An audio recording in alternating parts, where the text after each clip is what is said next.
anuman hingin sa pangalan ni Jesus ay ibibigay sa atin sapagkat tayo ay sumunod, tayo ay nakipag-ugnay, tayo ay nagmahal sa anak ng Diyos na si Jesus.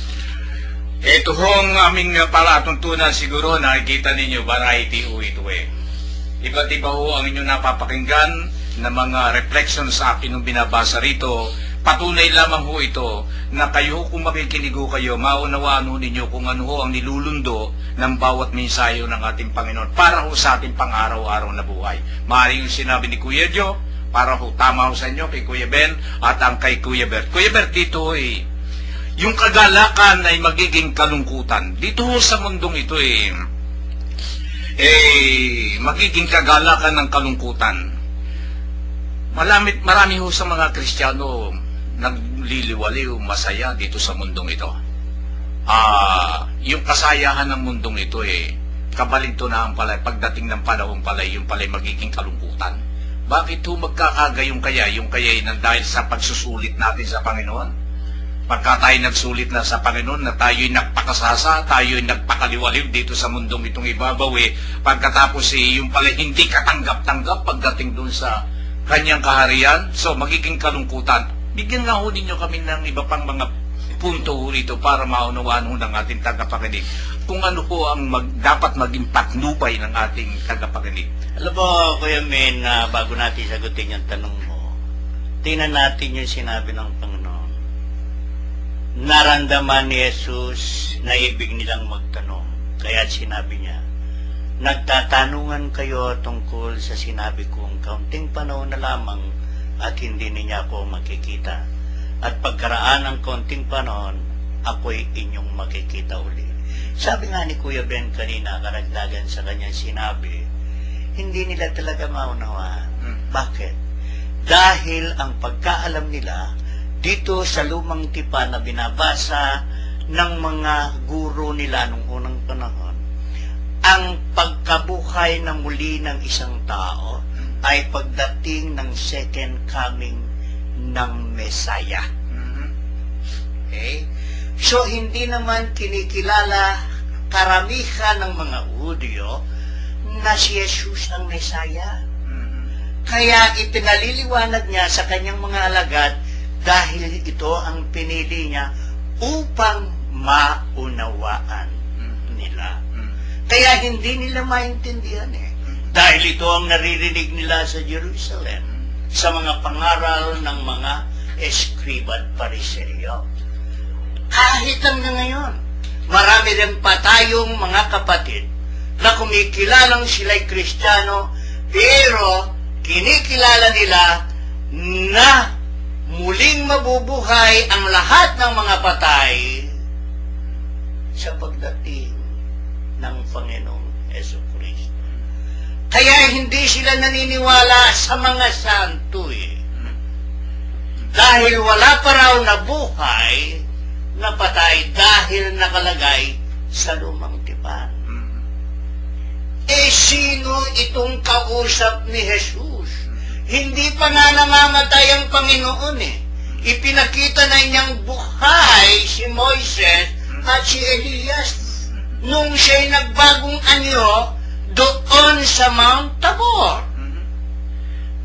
Bakit buhay itong mga ito?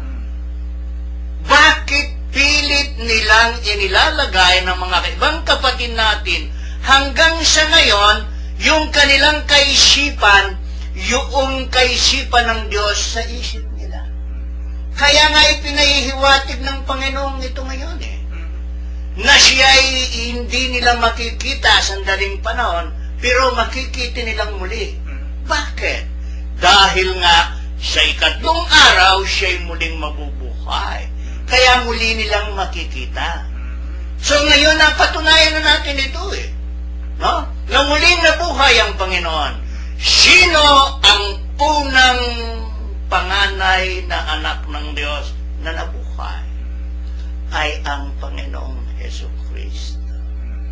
Nung mamatay ang Panginoon, nakalagay dyan sa Mateo, sa huling bahagi ng chapter ng Mateo, ay nakalagay doon, nung mamatay ng alas 3 ng hapon ng Panginoon ng Biyernes Santo, nagawak ang yung tabing ng templo ng Jerusalem. At mga nabuksan ang mga libingan at ang mga banal na tumupad sa kalooban ng Diyos ay mga nabuhay. Ang ibig bang sabihin nila, muling mamamatay ito? Na binuhay ng Panginoon? Kaya anong ibig sabihin? Kung ikaw ay nananalig sa Diyos, katulad ng pananalig ng ating Panginoong Jesus, sa nagsugo sa Kanya, tayo'y muling mabubuhay kasama niya.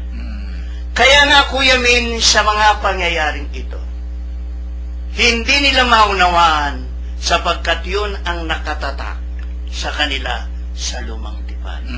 Pero ngayon, itinuturo sa kanyang mga alagad upang ituro ito at maunawaan ng mga Kristiyanong katulad natin na sumasampalataya sa ating Panginoong Yesu Kristo. Kaya nga, kung makikita natin sa mga pangyayari ngayon, dumadaing ang karamihan na tao sa sandaling may dumating na kalamidad sa kanila. Bakit ganito? Bakit ganito ang nangyayari sa amin? Pero, hindi nila naunawaan yung sinasabi ng Panginoon, kapag ang isang babae nagdadalang tao at mga anak na, sari-saring sakit ang nararamdaman niya. Pero kapag panganak, siya'y maligayang maligaya.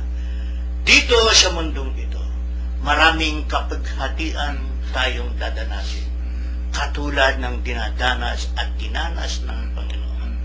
Kung itong ating dinadanas dito ay isangguni natin sa Panginoon, hindi yung problemang dumadating sa atin na pabrabagang parusa sa atin ng Diyos, matuwid na sinabi niya, hanggang ngayon, sabi niya, ay wala pa kayong inihingi sa akin. Humingi kayo at ipagkakaloob sa inyo ang inyong inihingi. Kung minsan nga pagdating sa atin ng mga trahedya, kagad nating iniisip ang problema. Bakit hindi natin isangguni ito sa Diyos? Patulong tayo sa Kanya upang ang sinasabi niyang pagkatapos ng kapaghatian ay madama natin ang nadadama ng isang babae pagkatapos siyang manganak. Hindi sinungaling ang Diyos. Sinabi niya, anumang hingin natin ay ibibigay niya. Matuto tayong humingi ng tao sa ating puso, hindi pagsisisi sa Kanya, manalig tayo na ito'y Kanyang ibibigay. Amen. Kasi nga nung Panginoong Yesus nagdadalamhatit siya nahihirapan na nakapako sa krus Sinabi pa nga niya, Panginoon, sa iyo inihabiling kong aking espiritu. Di ba? Di ba? Yun ang sinabi niya. So, maliwanag sinabi niyo na kinakailangan, ano ba ang problema natin? Ihingi natin, ipaubaya natin. Ngayon, huwag na nating ilayo sa kapanahon na nating Kuya Min. Nagdusa ang Northern Luzon, lalo't partikulara ang Cagayan. Tumawag ang kaparian ng ating simbahan. Magdasal kayo. At maraming tumugon sa panawagang ito. Kahapon nakatuon ang bagyo sa Northern Luzon, bandang Cagayan. 110 kilometers na lamang ang layo niya sa Cagayan upang bayuhin ng bagyong Ramil. Pero bakit nag-iskwala kagad siya? Lumihis! Bakit?